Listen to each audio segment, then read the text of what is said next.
What is happening, my YouTube family? It is your boy B New. I'm coming at you this morning fresh off a Los Angeles Lakers win last night over the OKC Thunder. So as many of you expected, the Lakers would win that game. Just going to give you some of my post-game analysis and my thoughts on the game as usual, like we always do about this time. So first and foremost, just want to send out positive vibes to everybody. Hope everybody have a great day and a great week. So jumping right down into it. So Anthony Davis missed another game yet again. Somehow this does not surprise me. Anthony Davis, he stays nicked up during the season. And that's just something that the Lakers are going to have to deal with. And it's better to rest him than to, have him healthy going into the playoffs. So I'm not against that. So, when you banged and bruised up and you go against, a lesser opponent, then you say, well, LeBron James and company can take care of business. But if you remember about a week or so ago when they were on the road in Ann Arbor, Michigan, or Detroit, or wherever it is they play now up there in Michigan, they lost the game and they ran out of gas at the end against the worst team in the league. And not saying that, they cannot win without Anthony Davis, but you got to realize when you are the defending champs, people playing you with a whole different type of energy. Because to a lowly team, especially to a team that's not put a lot of wins in the win column, then that's their finals to them. Like, think about it. Detroit had 2 chances to see LA this year. And that's a measuring stick for them. And they won one of the games. So to them, that gives them something to look forward to, something to build upon, So anyway, the Lakers took on OKC last night. And, I'm going to tell you, I didn't know a whole lot about this OKC team. I'm not even going to lie. They're not a team that I paid a lot of attention to. We all know Paul George left. We know CP3 left. They pretty much got rid of the whole entire squad. But I tell you what, you can see the difference when you see some young players. When you see young players versus, older players, then you really see a big difference. And the Lakers seemed like they did not have their legs last night. They would go out to a lead. Every time they would go up by 7 or 8, then here come OKC again, just to take the lead back. And OKC would go up by 7 or 8. So then you already know LeBron James already played a double overtime game on Monday in which he played 48 minutes. So now, he has to play another game to where he has to sit up here and play even more minutes. And it was just one day off. So think about that. But people want to say, oh, well, he shouldn't get tired. I mean, he is 36 years old. So we need to realize that. I mean, to play a double overtime game where there's a lot of running up and down the court, and then to turn around and just have one night off and then turn around and play another overtime game again where you're carrying much of the load, and when you're carrying much of that load, then it's a lot different. And that's what they expect of LeBron James. And of course, he came out and performed last night and gave you a 28-point triple dub. Yet again, 28 points, 14 rebounds, and I want to say 12 assists. And, of course, they were some of the most beautiful assists. And he probably would have about 16 or 17 assists if some of these teammates would start making some of their open shots.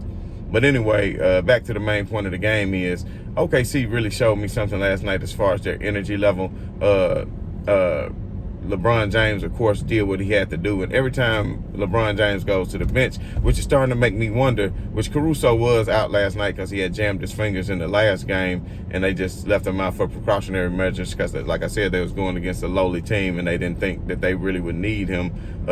So that was another reason why the Lakers were struggling. But I got to tell y'all, though, one of my biggest takeaways from the game was, and I've been saying it, and I've been defending Marc Gasol, saying that, okay, he can spread the floor, but the Lakers they absolutely have to address the center position because they do not have a rim protector. Marc Gasol is too slow in the paint. Like, even to give help defense, he's going to make it late.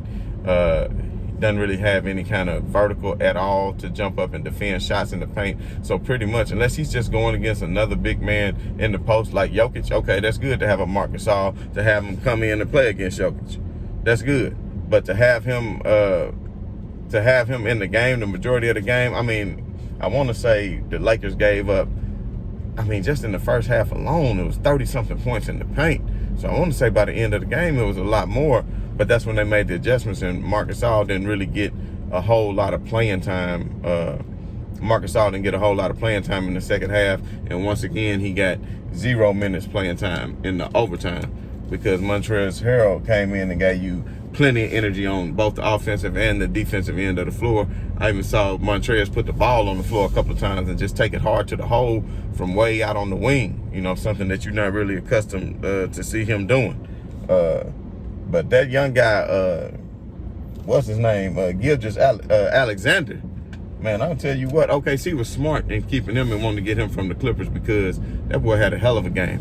And it was times, and let me tell you something about LeBron James, because LeBron James held him in the key moments of the game, and the boy was really just going off, having his way most of the game. And he had got hot, and he was finding a way to the lane. He was pulling up raining threes. I'm talking about nothing but nets.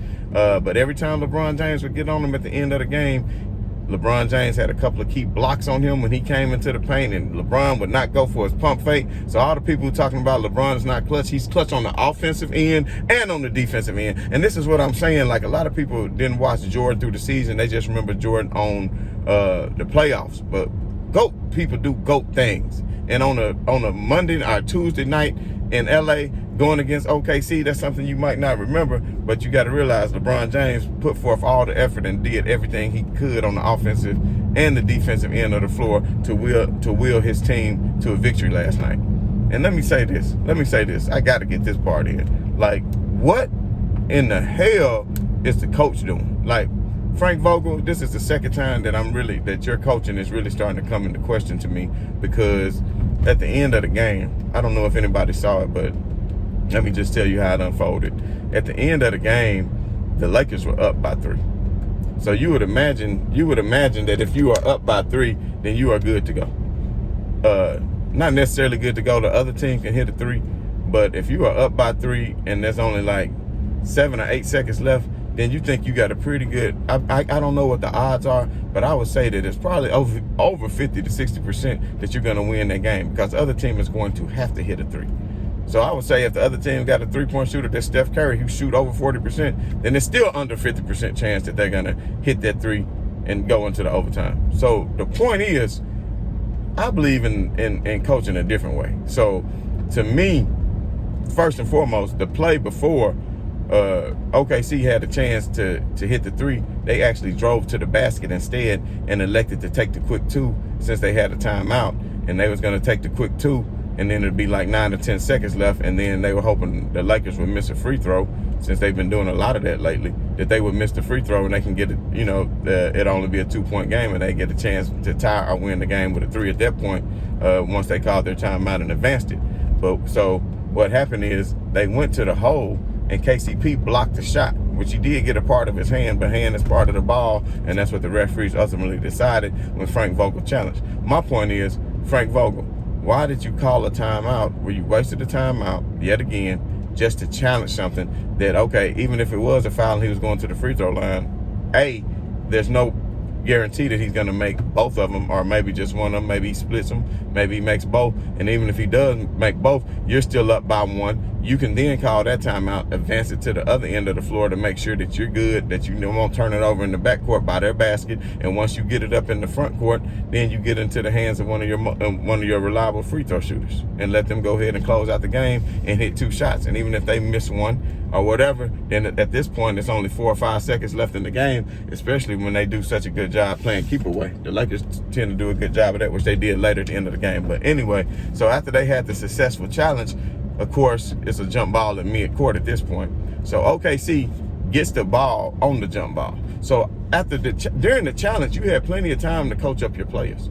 During the challenge, you could have told your players, well, if they get the jump ball, if we win the challenge and they get the jump ball, go ahead and just foul right at half court. Just go ahead and foul before they even get a shot up, because we're up by 3. And then I'd only get them 2 shots. And then it would only been 3 or 4 seconds left. And then they would have had to go to the line to shoot. And once they go to the line to shoot, even if they make both of them, you're only down by 1. And then you could go ahead and get the ball in and just go shoot your free throws and end the game. But instead, KCP comes down and fouls a 3-point shooter. So out of the worst things you could do, and LeBron had been doing pretty good, and LeBron fought through a couple of switches. So a lot of people say LeBron James avoid that, but he was getting on Gilgeous at the end of the game. He was really doing that, but he got caught on this switch, and this was during the jump ball. So LeBron James never had a chance to run out to him because the ball leaked out to him, and KCP was on him, and then KCP ended up fouling him, and of course, he goes to the line and makes all 3 of the free throws, and now we have overtime. But of course, this time LeBron James did not want to have an overtime. LeBron James did not want to go to another overtime like last time because he already said his heart was not into it.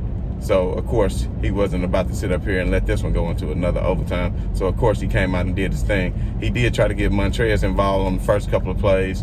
It wasn't all working out for him. So basically, he had to once again take over and hit a couple of big shots and make an assist. And one thing I did notice during that overtime and leading up into that fourth quarter, just to give you more details, because I don't know if I failed to mention this for those of you who didn't watch the game, the Lakers had to fight just to get to the overtime when they end up taking that 3-point lead, because before that, they were down by as much as 8 or 9, I want to say even 10 points in the fourth quarter. So they had to scratch just to fight and get back in that, because every time LeBron James would go to the bench, then the Lakers would continue to fall behind. So anyway, in that overtime, I know in the fourth quarter, it was Wes Matthews, because when Anthony Davis didn't start, of course, Trash Morris, I can't remember which one of the twins, but I think it was him, Trash Morris. Yeah, it was him. Trash Morris started the game, and of course, he didn't give you really anything on the offensive end. He blew a few open shots, made a couple of bonehead plays, trying to get to the basket, throwing up stuff. I think he's more of a player that needs to be coming off the bench, and I was surprised that he was inserted into the smaller lineup, which I know the Lakers did that in the bubble when they had the lineup small, that he got some key minutes. So I won't give up on him all the way yet, but it was Wesley Matthews who stepped up to the plate, and I guess being benched those games made him, a lot of people shy away against pressure, but Wesley Matthews said, no, this is my time to shine, and he hit a couple of big baskets, and one of those baskets was in the overtime when I want to say LeBron had got to the hole and had put the Lakers up by 2, and then OKC had went down and missed, and they got the rebound, and they were coming back up court, and LeBron James made a beautiful dime over to Wes Matthews over the top corner, and he was able to drain the 3 to put the Lakers up by 5, and ultimately that kept them ahead for the remainder of the overtime, and they was able to pull it off. So key takeaways from this game is maybe Wes Matthews can start getting back inserted into the rotation as far as coming off the bench, because Wesley Matthews, even at his age, is still a great defender. He's still a great knockdown 3-point shooter. And then another main takeaway from the game is we need to do something about finding a rim protector, somebody other than Marc Gasol. Marc Gasol will still be good to keep on the team if you want to have him as the backup to take on people like Jokic. And Marc Gasol dropped some pretty good dimes. I would like to see that high pick and roll with him and LeBron James, because he can see over the defense, and Marc Gasol can really drop some really nice dimes, I'm telling you all.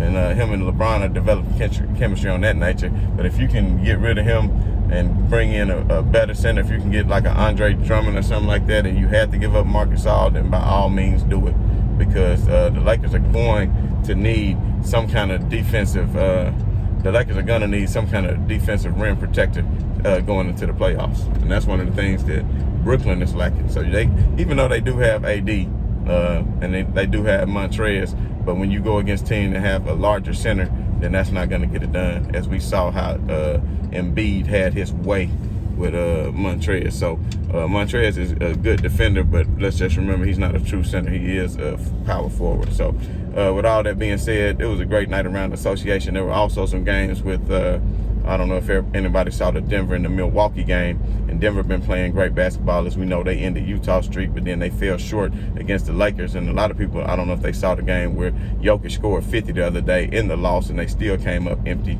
and lost that game. So they were at home last night taking on the Milwaukee Bucks. And I mean, I tell you what, that's a great, some MVP candidates with Antetokounmpo as well as Jokic. And Jokic did his thing. He had like 35 points. But Milwaukee was just too much to handle.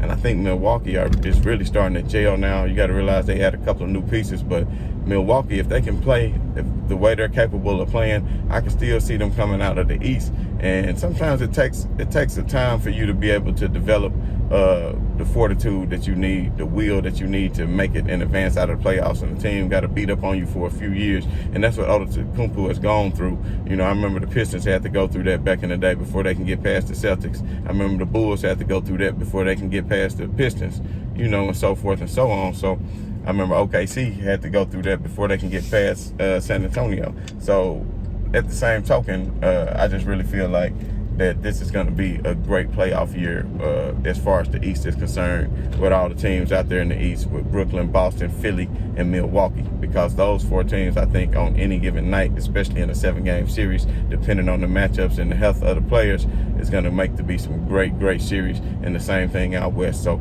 anyway, we're going to go ahead and hop back to it. Like I said, everybody have a great morning, a great day. And once again, this is your boy B New. I'm screaming right on to the real, and much love to y'all haters. I'm out.